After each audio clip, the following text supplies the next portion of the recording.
Welcome viewers. आज का जो टॉपिक है वो है ईस्टर्न मैरीटाइम कॉरिडोर। कॉन्टेक्स्ट क्या है वो एक बार देख लीजिए। Recently eastern maritime corridor launch हुआ है चेन्नई और व्लादिवोस्टॉक के बीच में। व्लादिवोस्टॉक एक बहुत बड़ा पोर्ट है रशिया का और माना जा रहा है कि इससे इंडिया और रशिया के जो ट्रेड रिलेशनशिप है वो काफी बढ़ेंगे। बहरहाल इसके बाद हम देखेंगे कि क्या क्या सिग्निफिकेंस हो सकते हैं ईस्टर्न मैरीटाइम कॉरिडोर के। इसके अलावा क्या कुछ ऑल्टरनेटिव मैरीटाइम कॉरिडोर्स भी अवेलेबल हैं हमारे पास। वहीं देखने वाली बात यह भी होगी कि इंडिया और रशिया की जो रिलेशनशिप है वो काफी लंबी चली है और उसके बारे में भी हम कुछ की एस्पेक्ट्स को देखने की कोशिश करेंगे। देखिए, इंडिया और जो रशिया की रिलेशनशिप है वो कोई नई नहीं है। लगभग 70 साल से ज्यादा हो गए हैं जहां दोनों ही कंट्रीज की लगातार रिलेशनशिप बढ़ती जा रही है। सबसे पहले मैं बात करूंगा स्ट्रैटेजिक पार्टनरशिप को लेकर। दोनों ही देशों के बीच में बहुत ही स्ट्रॉन्ग एक पार्टनरशिप है जिसको स्ट्रैटेजिक पार्टनरशिप का नाम दिया जा सकता है। अभी के हाल में अगर आप देखें तो दोनों ही कंट्रीज कोशिश कर रही है कि लगभग उनके बीच में जो ट्रेड है वो कम से कम $100 बिलियन की हो जाए लगातार 2030 तक। और अगर 23-24 की बात करूं तो ये ट्रेड कम से कम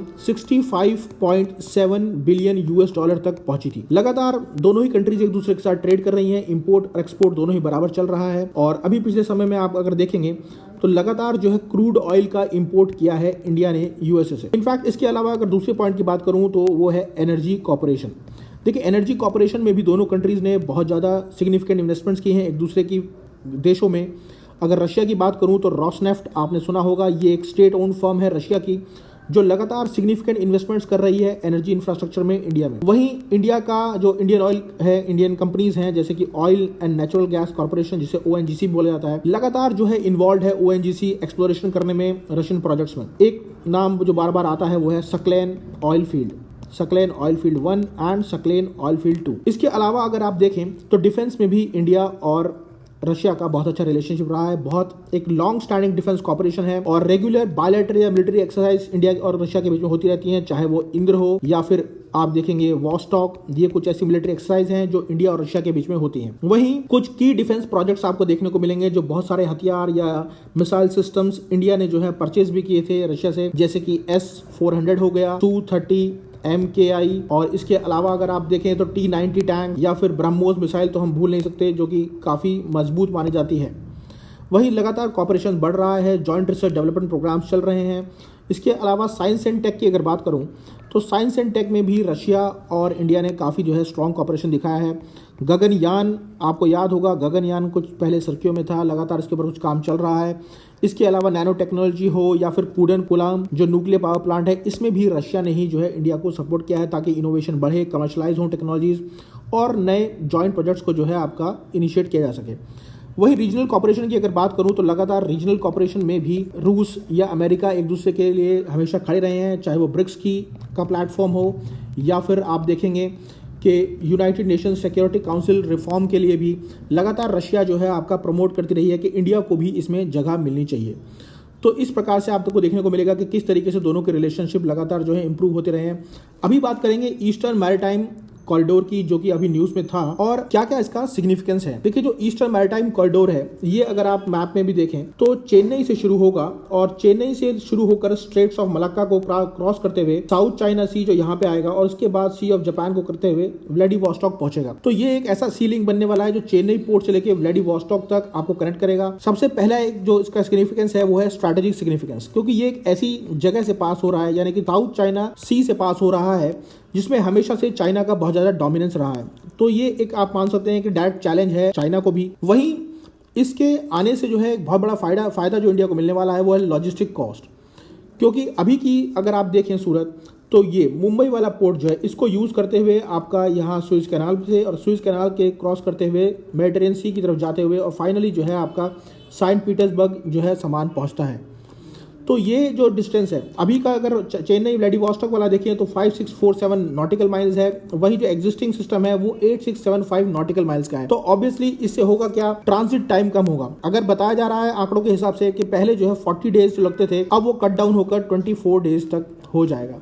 तो इससे ऑब्वियसली जो है जो दोनों देशों के बीच में जो ट्रेड है वो बढ़ेगी।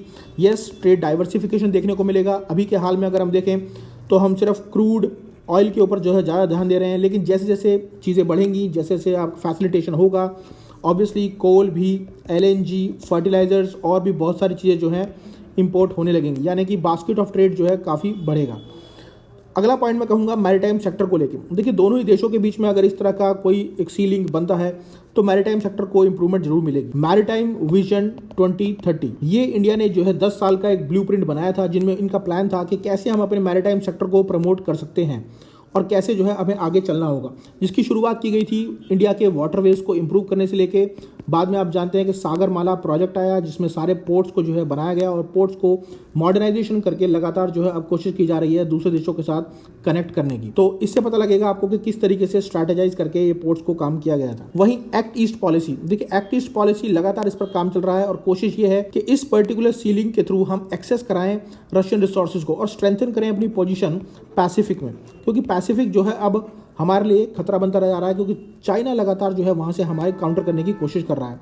इससे जो है रीजनल कनेक्टिविटी इंप्रूव होगी और हमारे रिलेशन और भी अच्छे होंगे ईस्ट एशिया और आसियान कंट्रीज के साथ। देखिए जब ईस्ट एशियन और आसियान कंट्रीज को दिखेगा कि हमारे पास एक लिंक है, एक ट्रेड रूट है, तो वो भी चाहेंगे कि हम भी इस मल्टी मोडल ट्रांसपोर्ट इंफ्रास्ट्रक्चर का पूरा फायदा उठा सकें और इससे जो है कुछ नए ट्रेड एग्रीमेंट्स होंगे इंडिया और आसियान कंट्रीज के साथ, चाहे उसमें ईस्ट एशियन कंट्रीज हों, और धीरे धीरे जो है कल्चरल एक्सचेंज होगा, टूरिज्म होगा और इंडिया जो है खुद को पोजीशन कर सकेगी एज अ की प्लेयर इन द रीजन। ठीक है, इसके अलावा अगर आप देखें कुछ और भी मैरीटाइम कॉरिडोर्स हैं जो अक्सर सुर्खियों में रहते हैं, न्यूज में रहते हैं। एक आपने नाम सुना होगा international north south transport corridor, काफी फेमस रहा था ये, पिछले कुछ टाइम से काफी न्यूज में भी रहा। ये लगभग 7200 किलोमीटर का एक मल्टी मोडल ट्रांसिट रूट है जो कनेक्ट करता है इंडियन ओशन को पर्शियन गल्फ से होते हुए सेंट पीटर्सबर्ग तक। देखिए यहां से ये जाएगा पर्शियनबर्ग, या ईरान तक गया, ईरान के बाद आगे सेंट्रल रशिया में पहुंचा और फिर फाइनली जो है आपका रशिया तक पहुंचता है।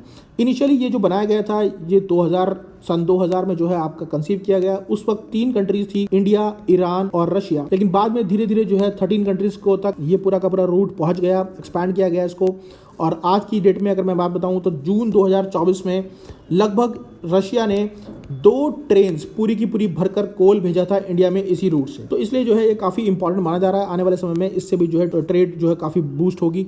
India middle east Europe corridor, ये कॉरिडोर भी अगर आप देखें तो लास्ट ईयर काफ़ी सुर्खियों में रहा था जब G20 समिट हुई थी और G20 समिट में ऐसा बोला गया था कि India middle east Europe corridor एक ऐसा कॉरिडोर बनाया जाएगा जिसमें इंडिया को कनेक्ट कर दिया जाएगा यूरोप तक वाया ये मिडल ईस्ट वाला एरिया को। यहाँ से जाएगा आपका यूएई से क्रॉस होते हुए ये आपका इसराइल को पास करते हुए ग्रीस तक पहुँचेगा और उसके बाद जो है फर्दर ट्रेड के जो भी एक्सपोर्ट और वो करने होंगे वो पूरे नॉर्दर्न यूरोप तक फैल जाएंगे।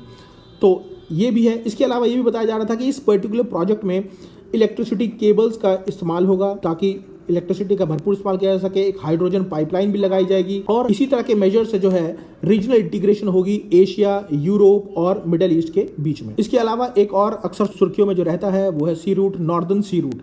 ये भी एक लगभग 5600 किलोमीटर का एक आर्कटिक शिपिंग रूट है जो कनेक्ट करता है बेरेंट्स सी और कारा सी, जो कि आर्कटिक की सीज हैं, उनको कनेक्ट करता है बेरिंग स्ट्रेट के साथ। देखिए यहाँ पे है आपका बेरिंग स्ट्रेट और बताया जा रहा है कि ये भी काफ़ी अच्छा एक नॉर्दर्न सी रूट है। स्पेशली सुइज कैनाल का जब ब्लॉकेज हुआ था 2021 में, उस वक्त के बाद जो है ये काफ़ी एक्टिव है और ऑल्दो अभी तक जो है इंडिया ने काफ़ी इंटरेस्ट इसके अंदर नहीं दिखाया था, लेकिन आने वाले समय में इंडिया जरूर चाहेगा कि वो अपना इंटरेस्ट इसमें दिखाए, क्योंकि लगातार जो है इंडिया का जो क्रूड ऑयल का जो इंपोर्ट है रशिया से वो बढ़ता जा रहा है। और वहीं इंडिया ये भी चाहेगा कि मैं कैसे ना कैसे करके अपने शॉर्ट रूट्स को इस्तेमाल करके रशिया और चाइना के बीच में एक बैलेंस बनाऊं ताकि मेरी स्ट्रैटेजिक पार्टनरशिप जो है बरकरार रहे। ओके, तो इस तरह के जो है इनिशिएटिव लिए जा सकते हैं फ्यूचर में। हालांकि देखने की बात ये होगी कि फर्दर फ्यूचर में क्या होता है, क्या ट्रेड डायनेमिक्स बदलता है या फिर किस तरीके से बायलैटरल रिलेशनशिप किसी 2 देशों के बीच में बदलती है। इसके लिए जो है हमारे साथ टच में रहिए।